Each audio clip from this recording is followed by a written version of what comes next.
दोस्तों नमस्कार। आज हम फिर बात करेंगे वेस्ट बंगाल की। ममता बनर्जी हार गई, लेकिन शुभेंदु अधिकारी ने शपथ ले ली और साथ में उनके 6 मिनिस्टरों को भी शपथ दिलवा दी और आते ही उन्होंने काम करना शुरू कर दिया। पहला काम किया कि 600 एकड़ जो जमीन थी वो बीएसएफ को दे दी ताकि बॉर्डर की फेंसिंग कर पाए। फिर एक बहुत बड़ी डेवलपमेंट हुई। कुछ बांग्लादेशी इंडिया के अंदर घुसने की कोशिश कर रहे थे, यहाँ पे स्मगलिंग का काम कर रहे थे, उनको गोली मार दी, 2 को गोली मार दी। क्योंकि जब शेख हसीना की गवर्नमेंट थी तो उस टाइम पे एक एग्रीमेंट था दोनों के बीच में कि हम किसी पे गोली नहीं चलाएंगे, जो भी इन्वेडर्स आते हैं, स्पेशली जो काउस स्मगलर्स होते हैं। लेकिन अब इंडियन गवर्नमेंट ने अपना एटीट्यूड को बड़ा क्लियर कर दिया है और इसके साथ साथ कुछ और भी डेवलपमेंट है कि ट्रंप ने पीएम मोदी को मुबारकबाद दी वेस्ट बंगाल में इलेक्शन जीतने की। ये कुछ नेशनल इलेक्शन नहीं है, क्यों ट्रंप ने मुबारकबाद दी, इस पे भी चर्चा करेंगे। फिर एक चाइनीज डेलीगेशन आई है इस टाइम पे बांग्लादेश के अंदर, उस पर भी चर्चा करेंगे क्या पर्पज है। और इंडिया के पास जो हमारी मेन चीजें हैं, यानी कि जिसने शुभेंदु अधिकारी के पीए का मर्डर किया उसके बारे में चर्चा करेंगे। फिर क्या गवर्नमेंट हमारी करने जा रही है, इस पे भी चर्चा करेंगे। और चर्चा करने के लिए हमारे साथ बैठे उदय शंकर पानी जी। उदय शंकर पानी जी, बहुत सी चीजें हो रही हैं, बॉर्डर की फेंसिंग का काम चल रहा है, फिर कुछ कॉन्स्पिरेसी थी जो इंडिया के खिलाफ चलाई जा रही थी, यूएस के द्वारा, बांग्लादेश के द्वारा, मोहम्मद यूनिस के द्वारा और चाइना के द्वारा। इस पे भी चर्चा करेंगे। आप अपने व्यूज दीजिएगा, फिर हम बात करते हैं आगे। सर, पहले तो समझा जाए बंगाल का ये वायलेंस प्रोन जो उनका कल्चर है, ऐसा क्यों है? वहां प्रॉब्लम क्या है? इस टाइम जाके वहां मेन प्रॉब्लम है सर, वहां आदमी काम नहीं करता, उसकी कमाई होती है एज ए पॉलिटिकल कार्डर। जो ये शुरू किया था लेफ्टिस्ट गवर्नमेंट ने, वो 45-50 साल तक यही करते रहे कि उन्होंने अपने पॉलिटिकल कैडर एरिया में बांट दिए। क्योंकि जब वो इस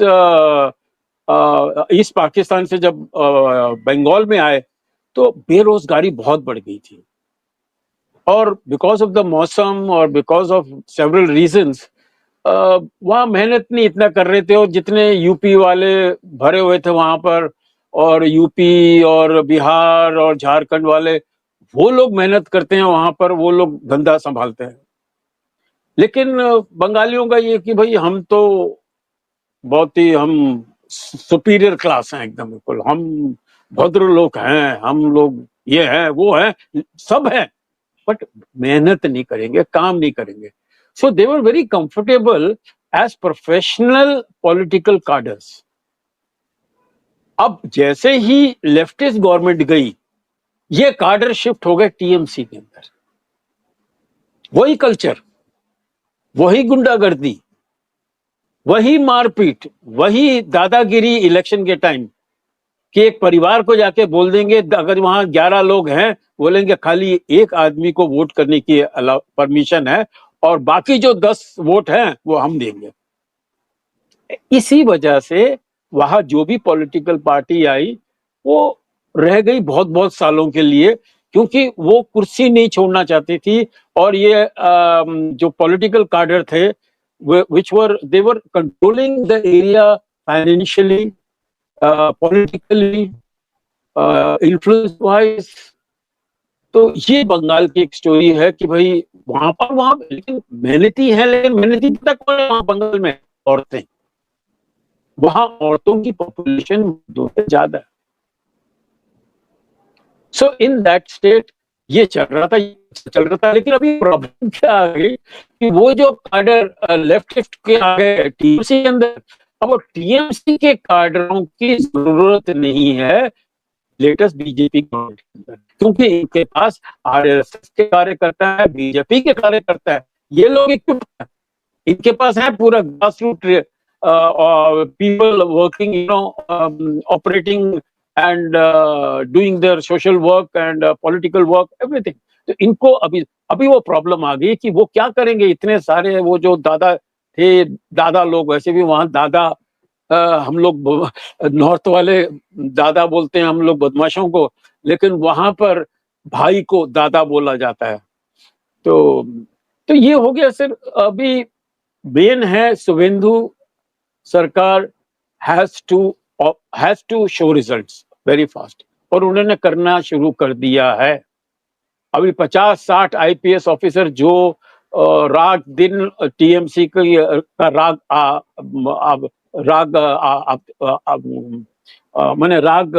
गाते थे, अलापा राग गाते थे, हाँ। आलापा करते थे और राग गाते थे, उन सबका ट्रांसफर एक ही रात में कर दिया गया। पहले उनको आउट, और उदय देखिए, इस टाइम उदय मैं आपको एक बात बताऊं, देखिए उदय एक्चुअली क्या है कि इस टाइम पे टीएमसी के जो कैडर को चेंज करना, स्पेशली जो उनकी पुलिस फोर्स है उसको हिलाना बहुत जरूरी है, क्योंकि इन्होंने अपने एरिया के अंदर गुंडागर्दी फैलाई थी टीएमसी के राज में, जब ममता बनर्जी वहां पे रूल कर रही थी, तो इनको हिलाना तो बहुत जरूरी था। लेकिन एक और बात यहाँ पे सामने आती है कि जैसे सुवेंदु अधिकारी ने कंट्रोल संभाला, उन्होंने 600 एकड़ की जमीन बीएसएफ को हैंडओवर कर दी कि बॉर्डर की फेंसिंग बिल्कुल। करो, और फिर एक है ना, तो बहुत बड़ी बात है क्योंकि इसी की वेट कर रहे थे इतने साल तक। फिर एक और बात आती है यहाँ पे, इंटरनली तो बहुत काम करेंगे, ये तो उम्मीद है। जो सुवेंदु अधिकारी हैं, जिस तरीके से इन्होंने 6 साल तक कैंपेन किया बीजेपी में आकर के, और इनको अंदर का भी पता कि ममता बनर्जी क्या क्या कर रही थी, और उनसे नाराज होकर के तो उन्होंने पार्टी छोड़ी है कि जो उनका काम कार्यक्रम चल रहा था जिस टाइप से। देखिए मेन बात क्या थी कि वेस्ट बंगाल के अंदर जब टीएमसी की, जब कांग्रेस की गवर्नमेंट थी, तो यहाँ पे कांग्रेस रूल था, और कांग्रेस जो है टोटली सपोर्ट करते हैं इंडिया को। जब आपका 1962 का वार हुआ था, तो उस टाइम पे जो डिफेंस मिनिस्टर थे इंडिया के, वो कांग्रेस से, और उन्होंने आर्मी को असला नहीं लेने दिया। जहां पे सामान बनता था उस जगह पे उन्होंने टॉयल बनाने शुरू कर दिए, क्योंकि वो चाहते नहीं थे कि इंडिया स्ट्रांग हो। और जब वहां पे वार स्टार्ट हुआ, तो जो सारी यूनियंस थी जहां पे डिफेंस प्रोडक्शन होती थी, कम्युनिस्ट कंट्रोल करते थे, क्योंकि इनको झंडा उठाने का बहुत शौक है, तो वहां पे इन्होंने स्ट्राइक कर दी। तो हमारी आर्मी बगैर आर्म्स के रह गई, एक एक आदमी के पास सिर्फ 10-10 गोलियां थी। ये काम था इनका, और आज भी वही काम है। लेकिन ममता बनर्जी जब आई तो एक काम और डिफरेंट हो गया, इन्होंने एक और काम ऐड कर दिया। जब थर्ड टेन्योर था ममता बनर्जी का, तो उन्होंने कहा कि रेप के ऊपर किसी को पनिश नहीं किया जाएगा। तभी तो आपने देखा ना, जब आरजी कार हॉस्पिटल में रेप हुआ, तो ममता बनर्जी ने पूरे तरीके से वहां पे सारा का सारे सबूत मिटा दिए, क्योंकि ये रेपिस्ट को सपोर्ट करती थी। फिर ये भी कहा जाता है, जैसे आपका कलकत्ता की बात करें, कलकत्ता में अगर कोई आदमी किसी लड़की को उठा के ले जाए, 10 या 11 साल की लड़की को उठा के ले जाए, तो उसके खिलाफ कोई चार्ज नहीं बनता था, रेप करते थे, छोड़ देते थे। फिर संदेश खाली के अंदर, जहां पे ममता बनर्जी इलेक्शन लड़ रही थी, वहां पे लड़कियों को कहा जाता है, जिसकी शादी होती थी उसको कहते थे भाई आप अपनी लड़की दे दो, नहीं तो उठा के ले जाएंगे। तो शादी के मंडप से गुंडे लड़कियां उठा के ले जाते थे, और वहां पे जो बाकी जगह थे, जैसे किसी की लड़की पसंद आ गई तो उसको उठा के ले जाएंगे, ये काम कर रहे थे टीएमसी के लोग, जिससे वहां की जनता बहुत ज्यादा परेशान हो गई, त्रस्त हो गई। और अब जब वहां पे बीजेपी गवर्नमेंट आई है, तो कईयों ने तो इनके प्राइवेट पार्ट काट दिए, और सारे के सारे मुस्लिम थे, मुस्लिम को वहां पे पूरा राज मिला हुआ था। साथ में ममता बनर्जी ने क्या किया, इन्होंने जमात इस्लामी और जितनी भी वहां की मिलिटेंट ऑर्गेनाइजेशन थी बांग्लादेश की, उनके जो मेन लीडर थे उनको अपने पास रखा, और ये सारा का सारा वायलेंस कर रहे थे वहां पे। और यहाँ पे कन्वर्शन का काम भी चल रहा था लार्ज स्केल के अंदर। ये काम था ममता बनर्जी का, जिसकी वजह से हार गई। लेकिन अब दिक्कत ये आती है कि यहाँ पे एक कॉन्स्पिरेसी चल रही थी। कॉन्स्पिरेसी किसकी थी आपको पता है कि यहाँ पे जब शेख हसीना की गवर्नमेंट हटाई गई, क्यों हटाई? यूएस तो इंडिया का दोस्त था, इंडिया का साथ मिला था, और जब यहाँ पे G20 की समिट हुई थी इंडिया के अंदर, तो जो बाइडेन से पीएम मोदी ने शेख हसीना को मिलवाया था, उनकी बेटी को मिलवाया था, ये बताने के लिए हमारे साथ हैं, आप भी हमारे साथ हैं। लेकिन यूएस ने इंडिया को धोखा दिया और शेख हसीना को पावर से निकाल दिया, और शेख हसीना को मारने की पूरी प्लानिंग थी। जब पता चला अजीत डोभाल को कि उनको मारने की प्लानिंग है, एक आधा घंटा पहले शेख हसीना को इंडिया में ला दिया। और मैंने आज उसका एक वीडियो रिलीज किया, जो मैंने कुछ दिन पहले बना के रखा था, कि किस तरीके से शेख हसीना वहां से निकल के आई, वहां से एक प्लेन में चढ़ गई आधे घंटे पहले उनकी डेथ से, और वो प्लेन के उड़ने के बाद वो आ रहा था कलकत्ता की तरफ, उसके ट्रांसपोर्टर बंद कर दिए गए, यानी कि उसकी लोकेशन किसी को पता ना चले। और जैसे ही वो प्लेन इंडिया की टेरिटरी के अंदर घुसा वेस्ट बंगाल में, तो उसके साथ 2 फाइटर जेट आ गए, और 2 फाइटर जेट उनको पूरा एस्कॉर्ट करके ले गए, उनका ट्रांसपोर्टर भी ऑन हो गया, और उसके बाद आ गया गाजियाबाद के हिंडन एयरबेस पे, जहां पे अजीत डोभाल उनसे मिले। और अब शेख हसीना ने स्पेशली मुबारकबाद दी है सुवेंदु अधिकारी को कि आप आ गए, अच्छी बात है। साथ में एक और बात है, क्या रीजन है कि आपके यूएस के जो प्रेसिडेंट है डोनाल्ड ट्रंप ने, उन्होंने पीएम मोदी को मुबारकबाद दी है कि एक स्टेट में आप इलेक्शन जीत गए। इससे एक वो आती है कि यूएस की यहाँ पे पूरी प्लानिंग थी। देखिए जब मोहम्मद यूनिस आए थे बांग्लादेश के अंदर, तो वहां पे चिकन नेक की बहुत बात हो रही थी, चिकन नेक हम ले लेंगे, चिकन नेक को तोड़ देंगे। और सुवेंदु अधिकारी जब चाइना गए, तो उन्होंने मैप दिखाया चाइनीज प्रेसिडेंट जी जिनपिंग को कि यहाँ पे चिकन नेक है जो पास करती है बांग्लादेश के पास से, और हम इसको भी रोक सकते हैं, कभी भी ट्रेड और बिजनेस कर सकते हैं। तो पूरा प्लान था इनका चिकन नेक को लेने का। और ये कहा जाता है अगर सुवेंदु अधिकारी नहीं आते या बीजेपी नहीं आती, तो चिकन नेक को तोड़ने की पूरी प्लानिंग थी, यानी कि पूरे नॉर्थ ईस्ट इंडिया को कंट्रोल करने की प्लान थी, ये भी कहा जा रहा है। एक और बात जो हमारी इंटेलिजेंस एजेंसी बात कर रही है कि अगर ममता बनर्जी पीएम बन जाती या सीएम बन जाती, इस टाइम पे इलेक्शन जीत जाती, तो इन्होंने अप्रोप्रिएट टाइम में डिक्लेयर करना था, कि वेस्ट बंगाल पार्ट है बांग्लादेश का, इनको वहां पे पूरी तैयारी की थी, इनको वहां पे पीएम बनाने की तैयारी कर रखी थी बांग्लादेश का, यानी कि ग्रेटर बांग्लादेश। आपको ये भी याद होगा कि बहुत से बांग्लादेश के जो लीडर्स हैं वो बात करते थे कि हम ग्रेटर बांग्लादेश बनाएंगे, वेस्ट बंगाल को अपने अंदर मिला लेंगे, कुछ उड़ीसा के पार्ट को बना लेंगे, कुछ बाकी जो नॉर्थ ईस्ट स्टेट्स हैं उनको मिला लेंगे। और तभी तो आप देखो ना, जिस तरीके से असम में इलेक्शन जीते हैं, हमने पूरा का पूरा बांग्लादेश के आसपास जो एरियाज है उसके अंदर इस टाइम पे बीजेपी गवर्नमेंट है। तो ये जो सारी कॉन्स्टिट्यूंसी थी ये उजागर हो गई, स्पेशली उस टाइम पे जब इसी टाइम पे आपके यहाँ पे इलेक्शन के रिजल्ट को अनाउंस होना था। तो ये सारी चीजों को इसी एंगल से देखा जा रहा है कि यहाँ पे पूरे तरीके से काम किया जा रहा था, इंडिया को तोड़ने का काम किया जा रहा था, जिसके अंदर ममता बनर्जी मेन थी, यानी कि उनको पीएम बनना था, सीएम तो बन चुकी, वो पीएम बनना चाहती थी, पीएम बनना था बांग्लादेश का। और इसीलिए हमारी जो एजेंसीज है बहुत ज्यादा डिस्टर्ब थी, बहुत ज्यादा कंसर्न थी, और इसीलिए पीएम मोदी भी कंसर्न थे और अमित शाह भी कंसर्न थे। और जब यहाँ पे इलेक्शन हुआ तो 15 दिन तक तो हमारे होम मिनिस्टर वहां बैठे थे। फिर पीएम मोदी ने जिस तरीके से यहाँ पे कैंपेनिंग की, वो कैंपेनिंग का पर्पस था कि पीएम मोदी इंश्योर करना चाहते थे कि शेख हसीना की ये जो ममता बनर्जी पावर से बाहर जाए, ताकि जो इंडिया को तोड़ने की प्लान थी वो उसमें यूएस फेल हो जाए। आपको ये भी याद होगा कि बांग्लादेश के थ्रू ही पीएम मोदी को मारने की कोशिश की थी अगस्त 30, 2025 को। और आपको एक और बात याद होगी कि 8 यूक्रेनियन, 1 अमेरिकन वो पकड़े गए थे जब ये एंटर कर रहे थे, एक नॉर्थ ईस्ट के अंदर एंटर किए मेघालय से, फिर उसके बाद फिर वापस आए तो उनको पकड़ लिया। और एक आदमी जो अमेरिकन था वो पकड़ा गया था कलकत्ता एयरपोर्ट पे। तो सारी की सारी एक बहुत बड़ी साजिश थी इंडिया के खिलाफ, और ये पहली बार यूएस ने साजिश नहीं की। आपको याद होगा 1966 की जनवरी के अंदर जो इंडिया के इसरो के चीफ थे साइंटिस्ट, उनको मार दिया था, प्लेन उड़ा दिया, एक आदमी को मारने के लिए 136 लोगों को मार दिया। फिर 1971 की दिसंबर के अंदर जो दूसरा इनका साइंटिस्ट है हमारे, उनको मार दिया, यानी कि जहर देके मार दिया। केरला के कोवलम के अंदर एक जब वो एक वहां पे खड़े एक हॉस्पिटल एक वो फिर उसके बाद होटल में बैठे, होटल में सर, वो ये अपने थम्बी नारायण को भी किस तरह से इन्होंने फंसाया और उसको जेल में डलवा दिया था। और उनको बहुत चार्जेस। बिल्कुल हाँ, बिल्कुल बिल्कुल। सर देखिए, बंगाल का जो इशू है ये बंगाल का इशू नहीं है, ये नेशनल इशू है। बिल्कुल, हमारे बिल्कुल। हिंदुस्तान को खतरे में डाल रहा था बंगाल। और मुझे तो ये पक्का यकीन है, मुझे पक्का यकीन है कि कुछ ना कुछ तार मोदी जी के और ममता के हैं नीचे से। मैं बता रहा हूं, जो ममता ने हरकतें की वो तो ऐसा था कि चलो जी हम सरकार छोड़ रहे हैं। मतलब ऐसी गलतियां जो कोई पब्लिक माने बिल्कुल टॉलरेट नहीं करेगी। कि आप जैसे आपने कहा आरजी, वो जो हॉस्पिटल का उनका जो केस था, जाकर किस तरह से उनके कैडर लोग चले गए, अपना टीएमसी के लोग जाके उन्होंने सब तोड़फाड़ करके सारे सबूत हटा दिए। और एक सेकंड, वो मतलब और ऊपर से फिर जब वो अपना क्या नाम एनआईए की जब इंक्वायरी चल रही थी, तो ये भाई साहब मैडम गई और वहां से फाइल उठा के ले गई एनआईए के आगे से। आप बताइए, कोई चीफ मिनिस्टर ऐसा करता है कि फाइलें आप उठा रहे हो? आप बिल्कुल, उन्हें बेसिकली क्या है कि आपको एक बात और क्लियर कर दूं मैं बात। आपने सब बातें बता दी, अच्छी बातें बताई आपने, लेकिन एक बात क्या है, ममता बनर्जी क्यों कर रही? ममता बनर्जी को पूरी गारंटी थी कि फिर वो जब चाहे आप यहाँ पे जो मर्जी कर लीजिए, आप सर लगा लीजिएगा, लेकिन ममता बनर्जी को पूरी गारंटी थी कि वो दोबारा पावर में आएंगी। इसलिए जब पावर से रही तो उनसे बर्दाश्त नहीं। ये मामा को दे दे, वो ये अपना केजरीवाल की तरह, केजरीवाल की तरह उनको पूरी उम्मीद थी कि वो जीत जाएंगी। उन्होंने इतना काम किया था, और उनका एक्चुअली मेन प्रॉब्लम उनके साथ ये हुई कि जो पीएम बनने का उनका सपना था वो टूट गया। अगर वो दोबारा पावर में आती तो बांग्लादेश के साथ मिलकर के बड़ा बांग्लादेश बनाना था, और बड़े बांग्लादेश की जो पीएम होती ममता बनर्जी होती। ममता बनर्जी अपने आप को नाम तो हिंदू रखा है, लेकिन मुस्लिम है, वो पूरे तरीके से मुस्लिम है, सारा का सारा उजागर हो चुका है इस टाइम पे, पूरी की पूरी बात। तभी तो इनको सपोर्ट करती थी। लेकिन अब जब शुभेंदु अधिकारी वहां के सीएम बन गए, उन्होंने एक्शन लेना शुरू कर दिया।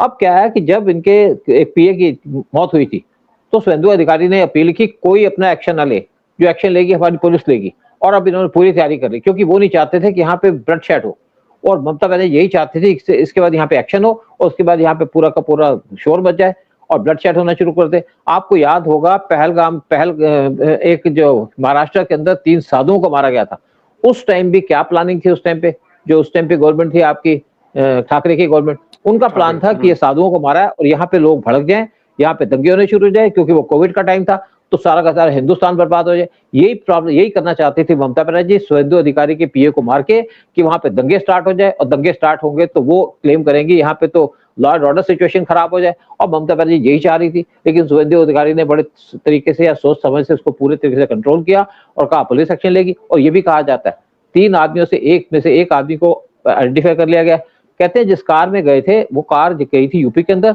और यूपी में एक टोल को पास कर रही थी, तो टोल में जब पैसे देने के लिए एक आदमी ने अपना कार्ड दिया और उसी से वो पकड़ा गया, तो बाकी 2 तो भाग गए। लेकिन हमारी एजेंसी इस टाइम पे काम कर रही है, और स्पेशली मैं बता दूं आपको कि हाई लेवल की इस टाइम पे हमारी इंटेलिजेंस की एजेंसी, रॉ और आईबी की एजेंसी इस टाइम पे वेस्ट बंगाल के अंदर बैठी हुई है, और पूरे तरीके से मॉनिटर किया जा रहा है पूरी सिचुएशन के अंदर। और क्या लिंक थे शुभेंदु अधिकारी, उसकी भी जांच करेंगे कि अभिषेक बनर्जी के क्या लिंक थे, क्योंकि जितने भी आपके जमाते इस्लामी और दूसरे टेररिस्ट ऑर्गेनाइजेशन के लीडर थे, वो ममता बनर्जी के भतीजे अभिषेक बनर्जी के पूरे टच में थे। उनको इन्होंने बांग्लादेश, वेस्ट बंगाल के अंदर छुपा के रखा था, अपने साथ रखा था, उनको पूरी प्रोटेक्शन दी जा रही थी। और अब क्या है, ये सारा का सारा जो प्लान था, इसको पूरे के तरीके से खोला जाएगा, और खोलने के बाद जो जो लोग इसके अंदर इन्वॉल्व होंगे उनको पकड़ा जाएगा। और यहाँ पे डीसीपी है जो ईडी के इस टाइम पे कब्जे में आने वाला है, जिसने यहाँ पे बहुत सी हेराफेरी की, क्योंकि ममता बनर्जी के जितने मिनिस्टर थे वो यहाँ तो काउ स्मगलिंग पे काम कर रहे थे, या ड्रग की स्मगलिंग कर रहे थे, या उनके कनेक्शन थे आईएसए के साथ, या उनके कनेक्शन थे इवन सीआईए के साथ, और कुछ के कनेक्शन थे इवन जो इंटेलिजेंस एजेंसीज है चाइना की। तो सारा का सारा इस टाइम पे, यानी कि सब लोग इस टाइम पे मिले हुए थे इंडिया को तोड़ने के लिए। आपको याद होगा 1960s में साउथ को तोड़ने की कोशिश की गई थी, यहाँ पे एंटी हिंदी एजिटेशन चल रही थी साउथ के अंदर, वो भी सारा काम किया जा रहा था सीए के द्वारा। फिर आपको एक और भी आया था होगी, जो खालिस्तानी मूवमेंट था उसको पूरी सपोर्ट देती थी सीआईए पाकिस्तान की मदद से, और उसके बाद इंदिरा गांधी का भी मर्डर किया इन्होंने। फिर आपको एक और भी चीज याद होगी कि जो कश्मीर के अंदर जो डिस्टर्बेंस थी उसके पीछे भी सीआईए का हाथ था। जो जितने भी आपके कश्मीरी मिलिटेंट थे, बहुत से लोग छुपे रहते थे यूएस के अंदर और ओपनली वहां पे प्रोपेगेंडा करते थे इंडिया के खिलाफ। जब इनकी टीम यानी कि सीआईए की टीम इंडिया के अंदर आती थी रॉ के लोग ऑफिसर से मिलने, तो उनको पूरी की पूरी लिस्ट दी जाती थी कि यह आदमी ऐसा है जो एंटी इंडिया एजेंडा फैला रहा है, पूरे यूएस के अंदर एक कैंपेन कर रहा है। लेकिन यूएस के ऑफिशियल्स उसको हंस के छोड़ देते थे। यूएस का एटीट्यूड चेंज हुआ जब 9/11 हुआ, जब यूएस के अंदर खुद अटैक हुआ, टेररिस्ट अटैक हुआ, तो उनका एक एटीट्यूड चेंज हुआ। फिर यूएस ने इंडिया के साथ क्वाड बना के रखा था चाइना को काउंटर करने के लिए। 2004 में जब सुनामी आया तो हमारे जो शिप पहुंच गए आपके बाली आइलैंड पे, वहां पे भी सुनामी का इफेक्ट था। तो यूएस के उस टाइम पे प्रेसिडेंट को लगा कि इंडिया के शिप कैसे यहाँ पहुंच गए, तो एक हाई लेवल इंडियन डेलीगेशन गई थी यूएस के अंदर और उन्होंने पूरे तरीके से स्टडी किया। उसके बाद उन्होंने इंडिया के साथ कैंपेन करना शुरू कर दिया, यानी कि सी के अंदर उन्होंने एक्सेस करनी शुरू कर दी चाइना को काउंटर करने के लिए। फिर उसके बाद क्वाड बना, लेकिन ट्रंप ने क्वाड का भी सत्यानाश कर दिया। क्वाड बना था चाइना के खिलाफ, लेकिन इन्होंने इंडिया को टारगेट करना शुरू कर दिया, स्पेशली जब शेख हसीना को पावर से हटाया। लेकिन मुझे लगता है कि जो आज यूएस ने गलती कर ली, यूएस इससे बाहर निकल नहीं पाएगा। ट्रंप ने जिस तरीके से इंडिया को टारगेट किया, इंडिया ना तो भूला है ना इंडिया भूलेगा। तो आज जो वेस्ट बंगाल के अंदर ममता बनर्जी हारी हैं, ममता बनर्जी इसलिए परेशान है कि जब वो फाइनल स्टेज पे थी, यानी कि उनका काउंटडाउन शुरू हो गया था कि इलेक्शन जीतेंगे, इलेक्शन जीतने के बाद वो वेस्ट बंगाल को मर्ज कर देंगे बांग्लादेश के साथ और वहां की पीएम बन जाएगी। वो उनका जो प्लान था पूरा फेल हो गया। इसलिए आपने देखा होगा कि अभिषेक बनर्जी किस तरीके से धमकियां दिया करते थे कि आप अमित शाह, आप 4 तारीख को 12 बजे के बाद आके तो देखना वेस्ट बंगाल के अंदर। आज वो छुप रहा है, आज भागने को अंडरग्राउंड है जो बिल्कुल इज नॉट ट्रेसेबल, गायब है। गायब है, नेचुरली बात है, बांग्लादेश के अंदर चला गया होगा, क्योंकि वहां तो इनके लिंक थे बहुत सारे, उन्हीं के साथ तो बैठे होते थे। लेकिन कुछ भी हो, आज जिसको पकड़ना पकड़ लेंगे। हमारे अननोन गनमैन भी इस टाइम पे एक्टिव हैं, यानी कि पूरा का पूरा काम किया जाएगा, स्पेशली देश की सुरक्षा को दिमाग में रखते हुए। और आज जो गवर्नमेंट है शुभेंदु अधिकारी की, वो पूरे तरीके से काम कर रही है और देखते हैं आगे क्या होता है, किस तरीके से गवर्नमेंट फॉर्म की जाती है। और मेन जो इशू होगा वो होगा जितने भी यहाँ पे रेपिस्ट थे उनको आइडेंटिफाई करना, उनको पकड़ना, उनके खिलाफ स्ट्रॉन्ग एक्शन लेना। और आप देखिएगा बहुत से बुलडोजर चलेंगे वेस्ट बंगाल के अंदर, जो भी लोग इन्वॉल्व थे रेप के अंदर उनके खिलाफ एक्शन लिया जाएगा। जो भी लोग इन्वॉल्व थे यहाँ पे क्राइम्स के अंदर, स्पेशली जो मर्डर किए हैं, उनके खिलाफ भी एक्शन लिया जाएगा। लेकिन हाँ, ये कहा जा रहा है बहुत से लोग इस टाइम पे बांग्लादेश भाग चुके हैं। बांग्लादेशी तो बाद में भागेंगे, जो यहाँ पे क्राइम कर रहे थे वो बांग्लादेश भाग चुके हैं और इसी के ऊपर हमारी गवर्नमेंट काम करेगी। लेकिन बांग्लादेश की गवर्नमेंट ने कहा कि अगर आप किसी को भी हमारे एरिया के अंदर भेजोगे तो हम उसको एक्सेप्ट नहीं करेंगे। अच्छा चल देखो हाँ, आगे जा। हाँ, तो अच्छा नहीं, लेकिन सर अभी सब प्रायोरिटी में एक और इन्होंने चीज पकड़ी हुई है गवर्नमेंट ने, वो है कि 321 बीजेपी के कार्यकर्ता का मर्डर हुआ है वहां पर, औरतें और आदमियों का। अब इसकी इन्वेस्टिगेशन हो रही है और जो कल्प्रिट है वो अब छूटेगा नहीं। उसका बड़ा टॉप प्रायोरिटी पे इन्होंने लिया हुआ जाके कि भैया अभी बंद करो। मतलब उनको है कि कलकत्ते को अगर सरवाइव करना है तो ये वायलेंस कल्चर उनको बंद करना पड़ेगा, और जो करते हैं उनको ऐसा सबक सिखाओ कि दूसरों के बिल्कुल गले सूख जाए और कभी वो हरकत से हरकत ना करे। और सुधेंदु अपने चीफ मिनिस्टर का मेन है कि किस तरह से जो बहुत बड़े फासले हो गए थे between the central government and the state government, उसको कमती किया जाए। और it should become and it should now Bengal should play an important role in the mainstream. और बंगाल का भी बंगाल को प्रोग्रेस किस तरह से करना है कि अचानक अभी बता रहा हूँ इंडस्ट्रियलिस्ट अभी इंटरेस्टेड हो रहे हैं बंगाल के अंदर, दे आर गोइंग देयर, और वहां पर हाँ, और किस तरह से वो अभी सेंट्रल लोगों को भी लेके आ रहे हैं, यहाँ से भी बंगाल से सेंट्रल, तो इंटरेक्शन बढ़ रहा है इस वक्त। और आई एम वेरी श्योर कि मुझे तो ऐसा लग रहा है कि सुधेंदु रॉय को अगर फ्री हैंड दिया जाए वो एक और योगीनाथ बन गई और बंगाल को देखिए इसमें देखो उदय, इसमें किसी को फ्री हैंड देने की जरूरत नहीं है। योगी को किसने नहीं रोका, और शुभेंदु अधिकारी को बहुत ज्यादा एक्सपीरियंस है क्योंकि वो टीएमसी के अंदर रहे हैं। 2011 में उन्होंने टीएमसी ज्वाइन की थी, उसके बाद 2020 में बाहर आ गए क्योंकि ममता बनर्जी के जिस तरीके से वहां पे काम किए जा रहे थे, जिस तरीके से ममता बनर्जी हिंदुओं को टारगेट कर रही थी, जिस तरीके से Mamata Banerjee anti India agenda चला रही, जिस तरीके से ममता बनर्जी रेपिस्ट को सपोर्ट कर रही थी, इनको देखते हुए शुभेंदु अधिकारी ने टीएमसी छोड़ दी थी। सर सूद साहब, एक चीज मैं आपको बताऊं, मैंने तो बंगाली फिल्में बनाई है, मैंने तो कलकत्ते में काम भी बहुत किया है और दिल्ली में भी I have interacted with Bengalis a lot. आप ध्यान से देखिए, क्या ममता बनर्जी क्या बंगाली औरत लगती है? ये तो लगती है नॉर्थ ईस्ट की। उसके फीचर देखिए आप, she is not a Bengali, वो बांग्लादेश से, उनका पहाड़ों से, नॉर्थ ईस्ट से, वहां से है, उसका ओरिजिन है। And definitely she doesn't have that Bengali, तो उसकी भी, उसको कोई प्यार नहीं है बंगाल से, उसको वहां पर पहुंच गई और उसको एक अपनी कुर्सी। हाँ बिल्कुल, वो देखो प्यार होता तो ऐसे काम नहीं करती, ऐसे देश को डिस्ट्रॉय नहीं करते, ऐसे बंगाली को डिस्ट्रॉय नहीं करते। वैसे तो आप ये भी देख लो अखिलेश यादव को, क्या अखिलेश यादव को यूपी से प्यार है क्या उनको? अब आप उसका देख लीजिए लालू यादव, लालू यादव जो सीएम थे या यहाँ पे रेलवे मिनिस्टर थे, बिहार का भट्टा बिठा दिया। लूटा किसको? लूटा इन्होंने यादवों को, यादवों की जमीन ले ली, उनको नौकरी दे दी छोटी मोटी, ये काम करते थे। तो चलिए ठीक है, हम बात करते हैं जब वेस्ट बंगाल के अंदर जिस तरीके गवर्नमेंट चेंज हुई है, वहां पे उम्मीद ये की जाती है कि वहां पे गवर्नमेंट अच्छे से काम करेगी। नेचुरली बात है कि बीजेपी उस टाइम पे पावर में है तो बीजेपी काम करेगी, लेकिन मेन इश्यू जिनके साथ है वो है बांग्लादेशियों को भगाना, दूसरा है बांग्लादेश जो हमको धमकी दे रहा है उसको सबक सिखाना, तीसरा है वेस्ट बंगाल की प्रोग्रेस, चौथा है जो सिक्योरिटी थ्रेट था यूएस की तरफ से, चाइना की तरफ से और बांग्लादेश की तरफ से, उसको खत्म करना पूरे तरीके से। और चौथा काम, पांचवा काम है कि बांग्लादेश की तरफ से कोई थ्रेट है तो अननोन गनमैन को यूज करना उनके खिलाफ और उनको मिटाना। क्योंकि आज हमको किसी के साथ सॉफ्ट एटीट्यूड नहीं अडॉप्ट करना, हमको अडॉप्ट करना पड़ेगा स्ट्रॉन्ग एटीट्यूड। जो भी हमारे खिलाफ काम करेगा उसको मिटाना होगा, उसको खत्म करना होगा। आज इंडिया वो नहीं है जो इंडिया 1971 में था, आज हम बहुत बड़ी पावर बन चुके हैं और अपने पावर को, और उसी तरीके से हमारे दुश्मन भी उस टाइम पे ज्यादा हैं। लेकिन आज अपने आप को सर्वाइव करने के लिए इंडिया को एक ऑफेंसिव एटीट्यूड अडॉप्ट करना पड़ेगा, इंडिया को बांग्लादेशियों को सबक सिखाना पड़ेगा, जो यहाँ पे इलीगल लोग उनको सबक सिखाना पड़ेगा, और जो यहाँ पे टेररिस्ट बैठे इंडिया के अंदर, जो रेपिस्ट बैठे हैं, उनके घर को गिराना पड़ेगा और स्ट्रॉन्ग एक्शन लेना पड़ेगा इनके खिलाफ। देखते हैं कैसे गवर्नमेंट काम करती है, क्योंकि शुभेंदु अधिकारी पे तो पूरा भरोसा है कि काम ढंग से करेंगे, प्रॉपर तरीके से करेंगे, क्योंकि बीजेपी के अंदर है। लेकिन साथ में ये भी है कि किस तरीके से बांग्लादेश की, वेस्ट बंगाल की प्रोग्रेस होती है, किस तरीके से वहां पे लोग काम करने लगते हैं। और यहीं पे प्रोग्राम खत्म करते हैं और कहते हैं जय हिंद जय भारत। जय हिंद जय भारत, जय सोनार बांग्ला एंड वंदे मातरम।